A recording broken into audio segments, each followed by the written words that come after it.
Donc, bonjour tout le monde. Euh, il nous fait vraiment plaisir à la Galerie Co de vous accueillir aujourd'hui pour cette activité bilan, en fait, d'une série d'activités que Shukran Tipi a commissarié au cours des dernières semaines. Alors, peut-être pour situer la démarche, en fait, le projet s'intitulait La reconnaissance des territoires, espace d'apprentissage et de réappropriation. Ça s'inscrivait en fait dans le souhait de la Galerie Co d'ouvrir un espace de dialogue et d'apprentissage autour de la notion et de la pratique des reconnaissances territoriales. Choukran, en fait, a été invitée comme commissaire et elle a proposé une série d'activités réflexives. Il y en a eu trois jusqu'à maintenant. Donc, le jeudi 13 février, on a eu un cercle de parole où on se posait la question reconnaître quoi par qui. On identifiait des postures de départ. Ensuite, le 14 février, on a eu une séance de travail sur les implications de la reconnaissance des territoires dans une perspective de décolonisation des espaces culturels. Et finalement, le mercredi 19 février, on a fait un atelier lexical sur la réappropriation des mots dans la démarche de reconnaissance territoriale. Je veux remercier très sincèrement pour leur générosité, pour leur intelligence, pour leur sensibilité, toutes les personnes qui ont participé à ces activités de réflexion-là. Et je les nomme Monsieur Lionel White Duck, Marly Fontaine, Cathy Rankin, Sylvia Morin, Stephen Loft, Barbara Filion, Eliane Kistabich, Marie-André Gill, Eruoma Weshish, Roxane Lozon-Rankin et Jean-Luc Fournier. Je tiens aussi à dire que toutes ces séances de discussion ont été enregistrées et que ça va faire l'objet d'un documentaire audio produit par Marie-Hélène Frenette-Assad et ça va être diffusé ultérieurement là, au printemps. La conférence qu'on fait aujourd'hui, la conférence bilan qu'on fait aujourd'hui, va être disponible dans quelques jours sur notre chaîne YouTube et toutes les références qui vont être présentées aujourd'hui seront aussi sur la chaîne YouTube. Aujourd'hui, c'est la conférence bilan. On a eu la chance d'être accompagné par Nicolas Lucas Rancourt, qui travaille à l'UQO. Et, et Nicolas, en fait, va faire le bilan de ce à quoi il a assisté, ce qu'il a retenu aussi. Il va faire une présentation d'une trentaine de minutes et ensuite, il y aura une période de questions. Pour la période de questions, on va vous demander de prioriser, d'inscrire vos questions dans le chat. Et voilà, sinon, on va vous demander de garder vos micros fermés. Et je donne maintenant la parole à Choukran. Merci encore, Choukran, pour ce programme. Oui, bonjour tout le monde. Je suis en direct en fait de la salle communautaire de Kebawek, une communauté Anishinaabe qui est dans le Témiscamingue. Et je suis désolée du bruit alentour. Il y a des voix d'enfants. Vous allez peut-être entendre un tambour dans pas long. Donc voilà, mon travail m'amène ici ce matin. Puis je vais en fait introduire brièvement Nicholas Lucas Rancourt, qui va se présenter plus en détail par la suite. Nicholas, il est conseiller pédagogique au Centre de soutien et d'innovation en pédagogie universitaire, le CSIPU, de l'Université du Québec en Outaouais, l'UQO. Nicholas, il a agi comme observateur dans le cadre de ce programme public et c'est très intéressant d'avoir en fait son point de vue puis son bilan de ces activités-là, puisqu'il agit généralement à titre de conseiller et de formateur. Donc, on verra son angle d'observateur pour ce programme public-là, dont cette démarche se conclut en fait par cette, ce bilan-là, ce bilan réflexif et en même temps des apprentissages reçus par Nicolas pour nous. Donc, je vous remercie. Voilà, Aline, Nicolas, déjà. Je te passe la parole. Aline, shukran, merci. Euh, alors, Wamiliagwa, Jamsitwan, Ninterwisi Nicholas, bonjour tout le monde. Comme ça a été dit, je m'appelle Nicholas, je suis conseiller pédagogique à l'UQO. ça, dans ma position d'observateur et un petit peu de participant aussi, j'ai quand même, j'étais quand même dans le premier cercle. Euh, ma position, la position dans laquelle j'entrais était quand même, j'avais quand même une position, oui, de personne euh, qui a des savoirs, qui veut participer, mais particulièrement en tant qu'apprenant. Parce que c'est moi-même, je viens d'une famille mixte euro-canadienne et Mi'kmaq, mais j'ai pas grandi en territoire. J'ai grandi à Gatineau, j'étais un bébé doll. Euh, donc j'ai grandi loin du territoire. J'ai grandi en ville, j'ai été dans l'éducation publique québécoise, mais vraiment, quand j'ai fait ma maîtrise, c'est là vraiment que j'ai commencé à réfléchir sur ma relation au territoire. Particulièrement parce que ma maîtrise portait sur la pédagogie dans le récit Mi'kmaq de la création. Et dans le récit Mi'kmaq de la création, tout est relié à la terre, tout est relié au territoire et au vivant. Et donc, comment l'éducation, comment les enseignements, comment les savoirs viennent du territoire. Et donc, c'était vraiment intéressant pour moi de- d'aller plus loin là-dedans, dans les cercles. Notamment parce que mon mémoire, je l'avais fait dans le temps du COVID. Donc, j'ai pas pu aller en territoire, j'ai pas pu rencontrer des gens, mais là, vraiment, de pouvoir rencontrer plusieurs personnes de différentes positions, de différentes situations, tout leur savoir, ça a vraiment été... donc, j'étais vraiment dans une position, d'humilité, puis dans une position d'apprentissage. Et ça a été vraiment, vraiment riche. J'ai déjà, dès le premier cercle, j'ai commencé à partager les savoirs qui m'avaient été transmis. Euh, et donc aujourd'hui, c'est ça, je suis là pour ça, pour redonner justement ces savoirs qui m'ont été transmis et que ces savoirs-là puissent être des fondements à vos réflexions, mais aussi à vos actions. Euh, d- donc, c'est vraiment ça qui est important aujourd'hui, parce qu'aujourd'hui, oui, ça va avoir de la réflexion, mon, mais l'idée aussi, puis on va voir, c'est que on est vraiment dans le moment de l'action. Euh, on est vraiment là et c'est vers là qu'on veut vous amener.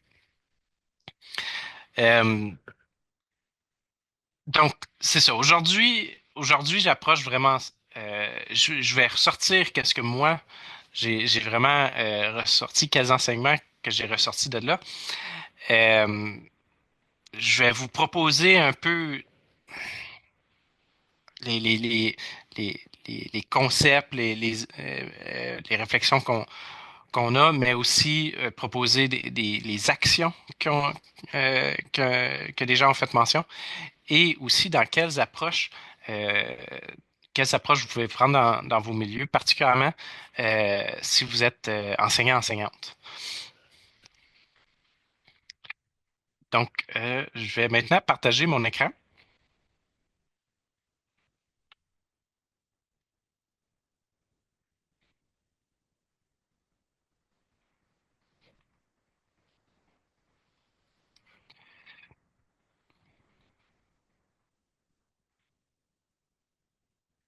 Donc, la question centrale qui anime la conférence bilan, c'est vraiment quels enseignements on en ressort pour guider nos futurs gestes de reconnaissance dans nos milieux. Euh, Là, c'est sûr qu'on est dans un contexte particulièrement d'éducation, que ce soit la Galerie UCO, que ce soit moi-même en tant que conseiller pédagogique à l'université, mais rien n'empêche, si vous ne travaillez pas dans le milieu de l'éducation, rien n'empêche d'emmener ça dans vos milieux. Et on va voir aussi la reconnaissance territoriale, c'est quelque chose, oui, qui peut être collective, institutionnelle, mais c'est quelque chose qui est aussi très personnel. Euh, donc, vous pouvez vous-même aussi prendre action, non seulement dans vos milieux de travail, d'éducation, mais aussi dans vos milieux de vie en général.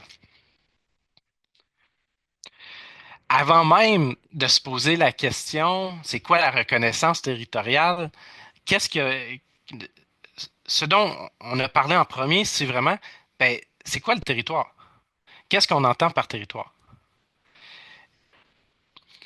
La première distinction vraiment qui a été faite, c'est que souvent, quand on fait les reconnaissances territoriales, on parle d'un territoire politique, d'une zone administrative.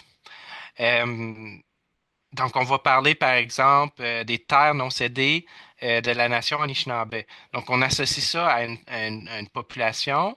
On parle de non cédé, donc on associe ça à un historique de traité ou d'absence de traité. Et on a une définition de frontière euh, relativement claire, peut-être plus claire dans certains endroits plus que d'autres. Mais donc, c'est vraiment défini. Et quand on choisit euh, qui qu'on reconnaît, on prend vraiment une carte et on regarde, ben, c'est quelle communauté politique qui est sur le territoire. Mais cette vision-là a été pas contestée, mais disons que fallait aller plus loin, il fallait aller au-delà euh, de l'aspect seulement politique ou administratif, même si c'était important de reconnaître la nation du territoire. Euh, et les exemples se retrouvent dans la langue, notamment le Nitakinan ou Nitaskinan, qui sont aujourd'hui utilisés quand on parle du territoire, quand on essaie de faire des traités, etc., chez les Anishinaabe, Kamek, etc. Ce sont des néologismes. C'est des mots qui ont été créés, vraiment des mots politiques qui ont été créés pour essayer d'avoir pour essayer de répondre aux besoins conceptuels de la langue française, de la langue anglaise, de la civilisation occidentale. Donc, ça veut dire notre territoire. Euh, mais vraiment, cette notion de notre territoire, d'appartenance, que le territoire appartient à une nation, c'est quand même quelque chose d'assez nouveau.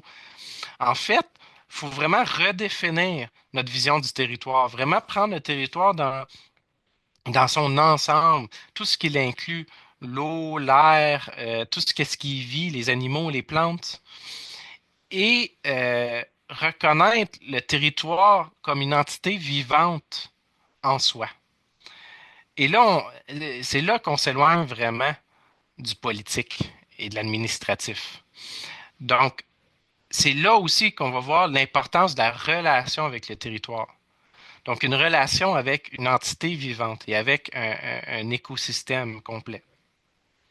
Et comme Roxane a dit, en redéfinissant cette vision-là comme le territoire comme une entité vivante, c'est qu'il faut ramener l'humain à sa place. Ramener l'humain non comme appartenant à un territoire, mais appartenant à un territoire. Et que l'humain est égal à la plante, à l'ours, aux autres, tout ce qui vit sur ce territoire-là, mais aussi à la rivière, puisque la conception aussi de qu'est-ce qui est vivant, qu'est-ce qui est animé, etc., peut être différente aussi selon les communautés. Mais c'est vraiment reconnaître tous ces éléments-là du territoire.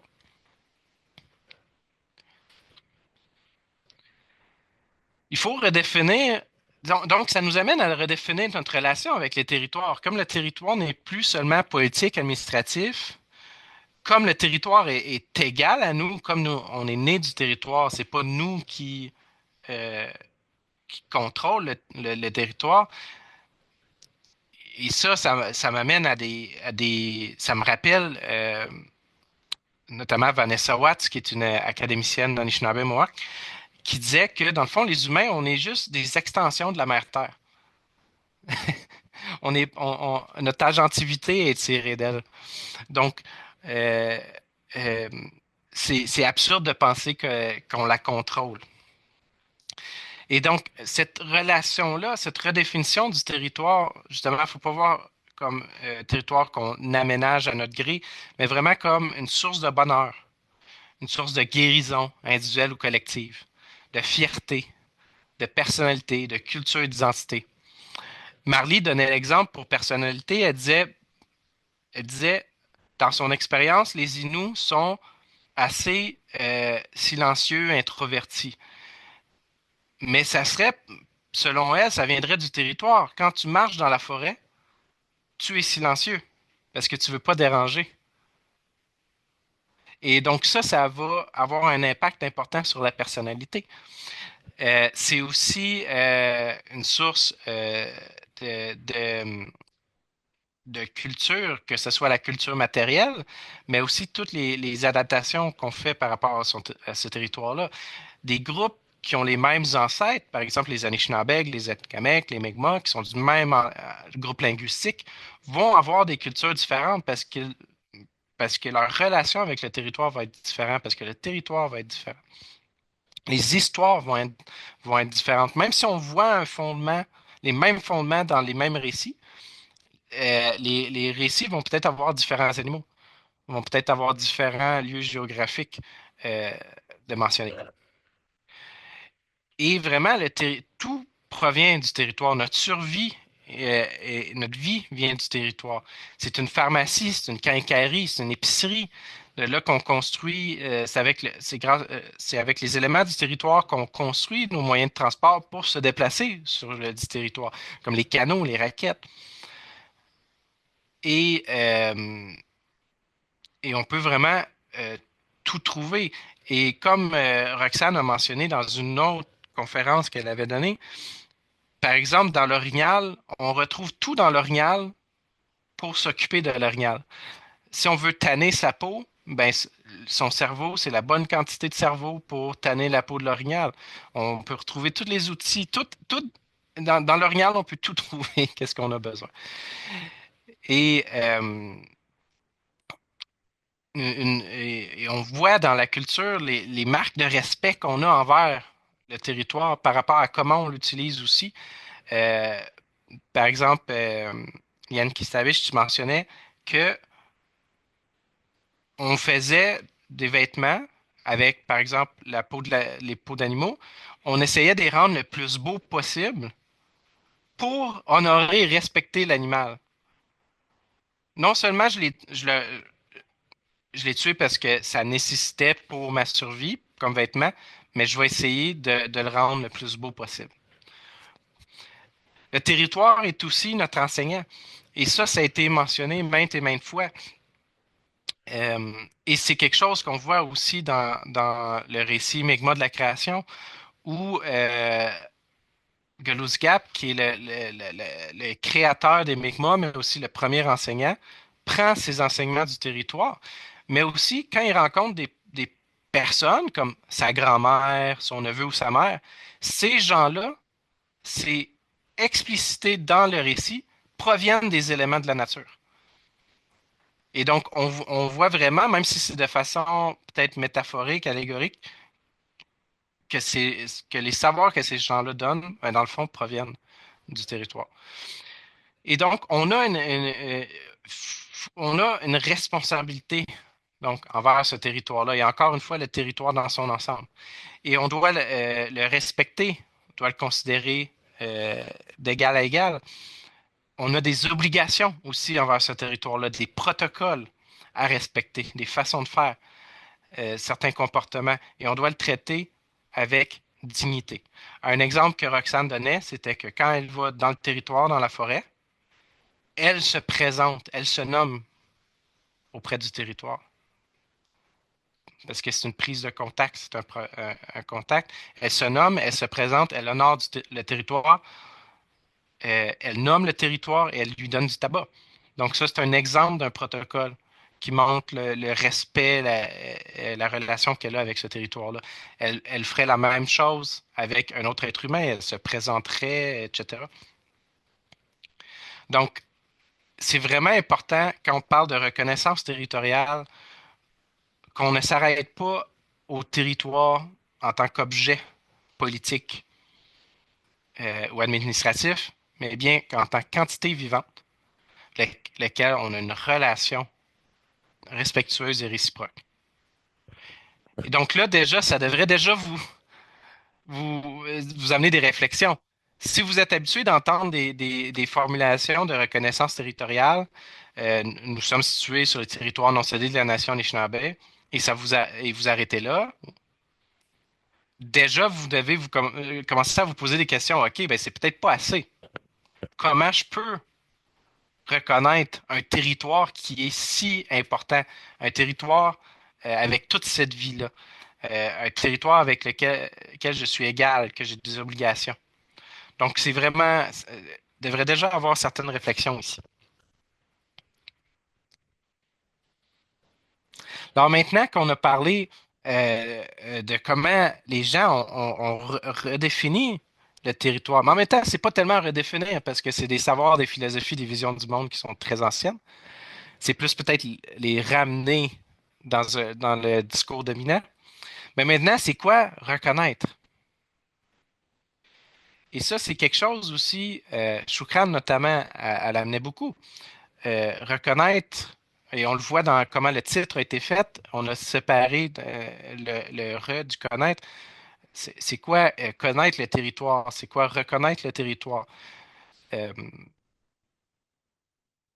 donc, ça peut être très large. Mais tout d'abord, pourquoi on ferait cette action-là de reconnaître? Ben déjà, reconnaître, c'est redonner la souveraineté autochtone. Et la souveraineté, je parle pas nécessairement dans un contexte politique comme la souveraineté du Québec, mais vraiment de redonner la gentilité et l'autorité aux peuples autochtones. Ce sont ceux qui ont vécu sur ce territoire pendant des millénaires, depuis des temps immémoriaux. Ils ont une relation intime avec ce territoire-là. Et donc, de redonner la gentilité, la souveraineté par rapport à ce territoire-là, ça peut aider, euh, ça peut aider à rétablir l'équilibre par rapport au territoire. Mais aussi, redonner la souveraineté autochtone, c'est redonner qu'est-ce qui a été enlevé historiquement et encore aujourd'hui aux peuples autochtones. Donc, leur agentivité sur eux-mêmes, leur souveraineté sur eux-mêmes. Pourquoi reconnaître aussi le territoire? C'est que reconnaître le territoire, ça l'amène aussi à une guérison des individus et des communautés. Comme Marley a dit, reprendre possession du territoire, retourner dans le territoire, le rendre accessible à tout le monde, ça l'amène à une guérison collective. Le territoire, comme je l'ai mentionné plus tôt, les gens, on dit le territoire, c'est une source de bonheur, c'est une source d'identité, de fierté. Et donc, de retourner à ce territoire-là, mais ça permet de guérir par rapport aux conséquences de la séparation qu'on a eue avec le territoire. La sédentarisation forcée, par exemple, et tout ce qu'elle amène, la perte de la langue, puisque la langue nous vient de la terre aussi, nous vient aussi du territoire. Et les langues vont exprimer euh, le territoire d'où elles viennent. Les mots, on peut déterminer dans les mots, euh, Jean-Luc Fournier, entre autres, en a parlé beaucoup, on peut déterminer dans les mots les liens, les relations, les perspectives que les gens ont avec des éléments du territoire. Parce qu'on a des langues qui sont très descriptives et donc on peut déterminer par le mot parfois c'est quoi la relation qu'on a avec, par exemple, un certain champignon. Un certain champignon qui est utile pour transporter le feu, ben, dans le nom du champignon, on aura la racine pour feu. Donc, on va rechercher tout ça, mais en étant séparé du territoire, on perd cette langue-là. Et donc, pour retrouver l'identité et la fierté, d'apprendre, Marley, elle disait, c'est d'apprendre qui on est parce qu'on vient de la forêt. Donc, dans la reconnaissance du territoire, pourquoi on fait ça? Ça peut pas être plus clair que ça. Le territoire, c'est qui on est. C'est pour aussi établir des relations réciproques, respectueuses et de confiance. Ça a été mentionné plusieurs fois aussi. La reconnaissance territoriale, ça peut être une première étape dans une relation avec les communautés autochtones. C'est aussi pour amener un éveil collectif quant au territoire. Ça, c'est Romain Awashish qui mentionnait. Donc, d'amener justement les visions du monde autochtone, de les ramener dans un discours collectif plus dominant, euh, qui, le discours dominant actuel qui voit le territoire comme une source d'extraction de ressources, etc. Et donc d'amener ces discours-là, ces façons de penser-là à la majorité aussi. Et d'amener, ça l'amène aussi, selon Barbara Fignon, dans les institutions notamment, ça l'amène les employés, les membres de ces institutions-là, à réfléchir sur leur position, sur leurs relations, les pouvoirs qu'ils ont, les privilèges qu'ils ont.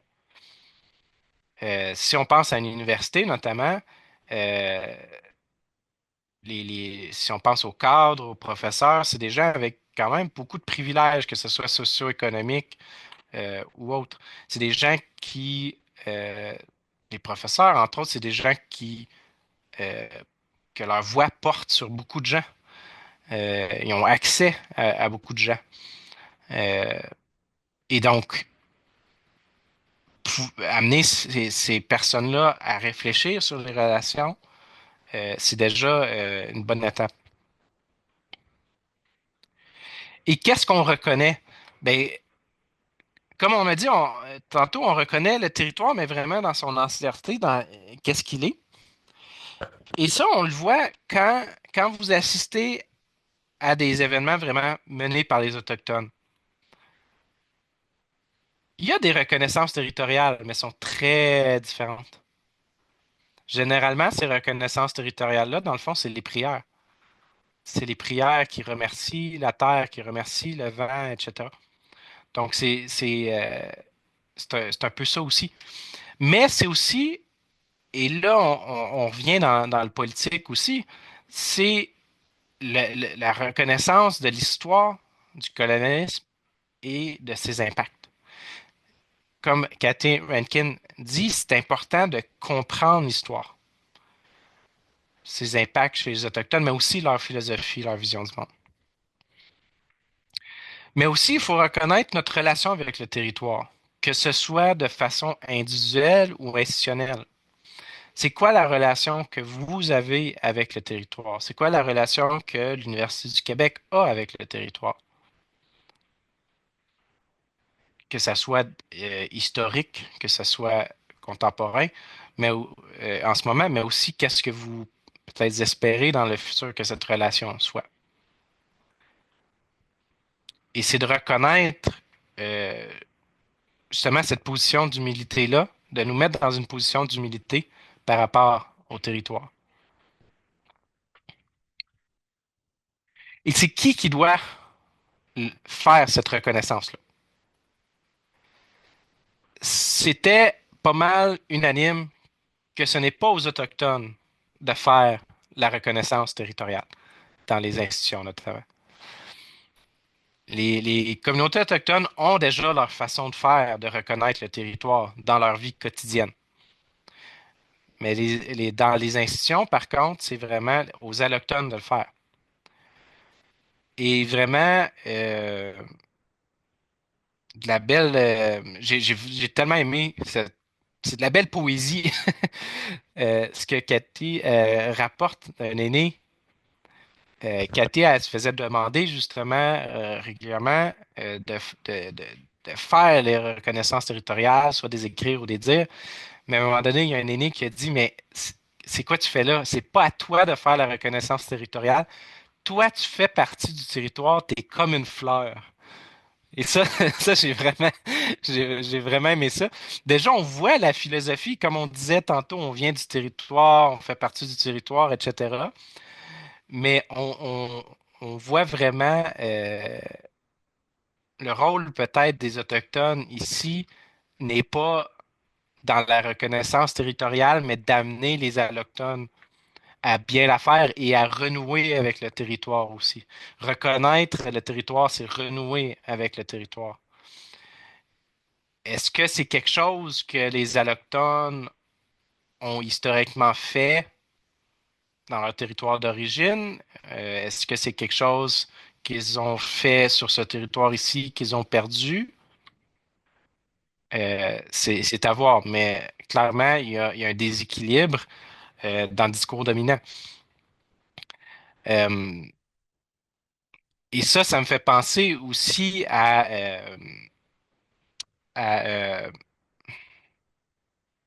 Robin Kimmer qui a écrit, qui est qui est ouais, une biologiste spécialiste de la vie végétale, Potawatomi, qui disait Aut- autochtoniser, s'autochtoniser, c'est que les allochtones en ce moment sont comme des plantes invasives. Il y a un déséquilibre dans le territoire. Mais il y a certaines plantes étrangères qui finissent par se naturaliser, qui finissent par faire partie de l'équilibre. On a plein d'exemples. Même chose pour des animaux. Plein d'exemples d'animaux qui finissent par faire partie de l'équilibre de l'écosystème, même si ça fait peut-être 1 ou 2 siècles qu'ils sont sur le territoire. Alors, c'est peut-être ça aussi, éventuellement, reconnaître et renouer avec le territoire. C'est éventuellement d'être comme une fleur de ce territoire-là aussi. Que tout le monde soit dans cet équilibre-là. Donc, se naturaliser au territoire. Ne plus être une espèce invasive, mais devenir une espèce locale.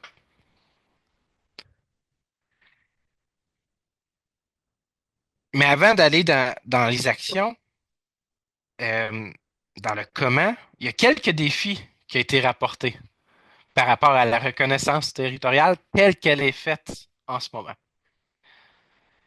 Déjà, l'absence de reconnaissance de la part des gouvernements.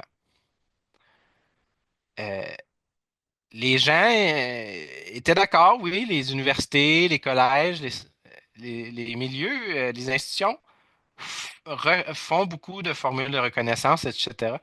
Mais les gouvernements ont beaucoup de difficultés, particulièrement le gouvernement du Québec, à reconnaître le territoire, même à un niveau politique. Et ça, c'était important pour beaucoup, dont Lionel White Duck, parce que, ultimement, ceux qui ont le contrôle et la responsabilité sur le territoire, c'est les politiciens. C'est pas les chargés de cours, les professeurs, c'est pas les universités, les collèges, etc. Et donc, c'était vraiment une grande absence euh, pour les gens qui faisaient partie du cercle. Mais beaucoup de politiciens passent par ces institutions d'éducation-là. Il ne faut pas l'oublier. Donc, peut-être qu'on peut être justement un lieu d'apprentissage, de formation et un lieu où on renoue avec le territoire. Et c'est les politiciens qui vont sortir de ces milieux-là auront une meilleure compréhension. Mais un autre gros défi, c'est le manque d'authenticité.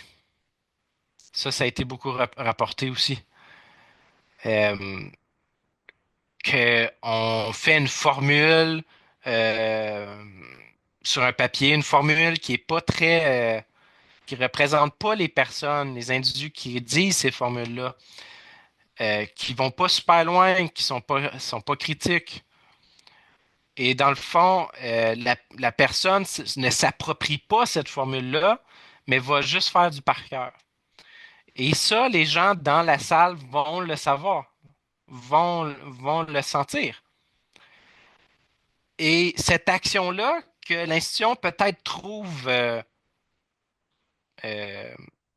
qu'elle est bénéfique, ah, on fait une reconnaissance territoriale, au final, va être vue comme justement inauthentique, comme hypocrite ou comme. Donc, au contraire de devenir bénéfique, cette action-là devient euh, euh,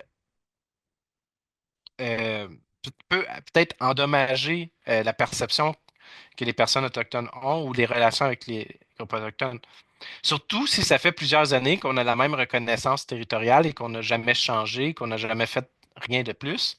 Au final, on se dit, bof, c'est juste un exercice de PR, hein? C'est juste un exercice de marketing, rien de plus. Mais il y a aussi un coup d'absence politique pour les institutions notamment. Parce qu'il faut reconnaître, selon Stephen Loft, il faut reconnaître les dynamiques de pouvoir qu'ont les institutions, que ce soit dans leur communauté interne ou avec les autres à l'extérieur. Il n'y a aucune autorité qui est cédée de la part de ces institutions-là quand ils font la reconnaissance territoriale. Est-ce que, par exemple, l'UQO serait prête à céder de ses ressources et de son autorité pour que les Autochtones puissent avoir une éducation universitaire au sein de son institution? Une éducation qui est gérée par les Autochtones pour les Autochtones. Est-ce qu'elle serait prête à faire ça? Et ça, c'est quelque chose qui a été, c'est un exemple qui a été donné par Gaudry et Lawrence, que l'autochtonisation des coloniales, au final, les institutions, il faudra qu'ils cèdent de leur pouvoir, il faudra qu'ils cèdent de leurs ressources pour justement aider à l'agentivité et la souveraineté des premiers peuples. Mais est-ce que vous voyez des institutions qui font des reconnaissances territoriales? Est-ce que vous les voyez céder de ce contrôle-là, de ce pouvoir-là? Et au final, ce qu'on voit, c'est qu'on finit juste par jouer la game, comme qui a été dit. On finit par, surtout les peuples autochtones, les personnes autochtones, à jouer selon les règles du jeu des institutions. Alors que c'est aux institutions de s'adapter aux protocoles et aux façons de faire, aux philosophies des premiers peuples. Mais donc, comment on reconnaîtrait? Là, on serait plus dans l'action. Ben, au niveau institutionnel, si on veut vraiment une formulation territoriale, ben, ça serait de co-développer la reconnaissance territoriale avec les premiers peuples, en leur donnant le leadership, la gentilité. C'est au premier peuple de définir la reconnaissance territoriale. Mais ce n'est pas à eux de porter le fardeau de développer tout ça. Ce n'est pas à eux de donner de leur temps, des ressources, de l'argent pour faire ça. Des fois, on demande beaucoup des communautés et donc on extrait des ressources ou des personnes importantes des communautés au bénéfice de l'institution. Mais ce n'est pas ça qu'il faut faire. Ça s'inscrit aussi dans une démarche plus large et plus longue de vérité, de réconciliation, d'autochtonisation. C'est souvent un premier pas, mais c'est jamais la fin. Ça, c'est vraiment important. La reconnaissance territoriale n'est pas une fin en soi. Et on peut voir, par exemple, avec l'Université du Québec en Abitibi-Témiscamingue, ça leur a pris plusieurs années de développer leur reconnaissance territoriale. Ça a été co-développé avec les communautés. Et la reconnaissance territoriale n'est pas seulement une formule, mais est aussi un plan d'action. Et on voit vraiment jusqu'où ça peut aller, donc. Mais c'est aussi laisser accès ou faciliter l'accès au territoire. Et ça, c'est très important. Par exemple, est-ce que c'est possible? Moi, j'ai un fonds pour suivre des cours pour mon perfectionnement.